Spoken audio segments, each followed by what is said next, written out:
যদি বলি, এর আগে এরকম আয়োজন হয়নি। আমি সিন্স 96 এখানে আছি নিউ ইয়র্কে, 99 থেকে 98, 99 থেকে কাজ করছিলাম এদের সাথে। আমরা এর আগে 2-3বার চেষ্টা করেছিলাম কয়েক ঘন্টার ওয়ার্কশপের জন্য, সেরকমভাবে হয়ে ওঠেনি। বাট এটি প্রথমবারের মতো নিউ ইয়র্কে 2 দিনে 7 ঘন্টা করে 14 ঘন্টার ওয়ার্কশপ, এবং সেখানে অ্যাভারেজ 25 থেকে 30 জন attendees. It's a big deal, so give yourself a big round of applause. আর নেগেটিভ একটা বিষয় আমি বলতে চাই, সেটি অন্যভাবে ব্যক্তিগতভাবে কেউ নেবেন না। যতদিন পর্যন্ত একজন নাট্যকর্মী আরেকজন নাট্যকর্মীর প্রতি সম্মান, সহযোগিতা, সেই জায়গাটি যতদিন পর্যন্ত না থাকবে, থিয়েটার করার যে উদ্দেশ্য সেটি সাধিত হওয়া খুব কঠিন হয়ে যাবে।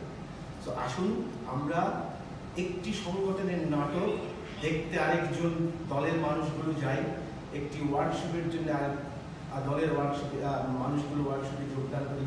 এটি খুব প্রয়োজনীয়, এবং এইটা হচ্ছে এইবারের দুঃখজনক অবস্থা। আমি বারবার এটা খুব ফিল করি। আমি মনে করি হ্যাঁ, আমি দল করতেই পারি, কিন্তু দল করতে গিয়ে যদি আমি আরেকজনের সাথে আমার বিয়েটা নষ্ট হয়ে যায়, সম্পর্কটা নষ্ট হয়ে যায়, তাহলে দল করার দরকার। আমি তো দীর্ঘদিন কাজ করছি, দল করি না, আমি কাজ করতে পারছি। যাই হোক, এখন কৃষ্টি যেটা বলেছেন, এটা আমি আসলে কোনো টিপিক্যাল অর্গানাইজেশন নয়, এটি একটি প্ল্যাটফর্ম। সবাইকে প্রথম থেকেই বলেছি যে কেউ এখানে আসতে পারে, কাজ করতে পারে, যে কোনো দল আসতে পারে, একজন ইন্ডিভিজুয়াল আসতে পারে, এবং আমরা কাজ শুরু করেছি একটু ভিন্ন স্টাইলে। আমি শুধু এই কথাটা বলতে চাই, আমাদের আগে যারা কাজ করেছেন এবং আমরাও যারা কাজ করেছি, আমাদের একটা জায়গায় ভুল ছিল।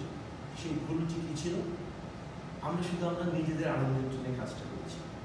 আমাদের মাথায় কোনো প্ল্যান ছিল না, কোনো গোল ছিল না। এখনো দেরি হয়নি। কৃষ্টি এই কাজটি শুরু করেছে, গোল নিয়ে এই কৃষ্টি সংগঠনটির নাম হয়েছে, রেজিস্ট্রেশন হয়েছে, এবং এই গোল নিয়ে আমরা কাজ করছি। এবং এটা বলতে চাই, এই গোল নিয়ে কাজ করার মধ্য দিয়ে আপনারা জানেন কেউ প্রথমবারের মতো একটি নাট্য সংগঠন নিউ ইয়র্কে একটি মেইন স্ট্রিমের সাথে 1 বছরের কন্ট্রাক্টে কাজ করছে।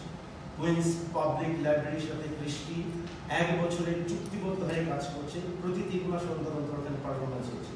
2টো পারফরমেন্স আমাদের হয়ে গেছে, নেক্সট পারফরমেন্স মার্চে, তারপর একটা জুন। এই যে জায়গাগুলো, মানে কিভাবে গ্রান্ট পাওয়া যায়, কিভাবে আরো যোগাযোগ বাড়ানো যায়, এই জিনিসগুলো প্ল্যান করে মাথায় নিয়ে যদি আমরা কাজটা করি, এবং তার জন্য সকলের সহযোগিতা হবে। আশা করছি আমাদের সকলের শুভ বুদ্ধির উদয় হবে। নাটক শুধু আমার জন্য নয়, আমার নিজেকে জাহির করার জন্য, নিজেকে ফেমাস করার জন্য, হ্যাঁ কেউ করতেই পারে, আমার কোনো সমস্যা, বাট আমি এটা করি না। এবং নাট্যকর্মী যারা, আমার মনে হয় সেই জায়গা থেকে বেরিয়ে এসে আমরা সমাজের জন্য কাজ করছি, সেই চিন্তা মাথায় রেখে কাজ করলে ভালো হবে। থ্যাংক ইউ পাখি ভাই এবং এই থিয়েটার 71 এবং তার পেছনে যারা ছিলেন এই আয়োজনের পেছনে, এবং নিঃসন্দেহে আপনারা যারা উপস্থিত হয়ে একটি দৃষ্টান্ত স্থাপন করলেন, আপনাদেরকে অসংখ্য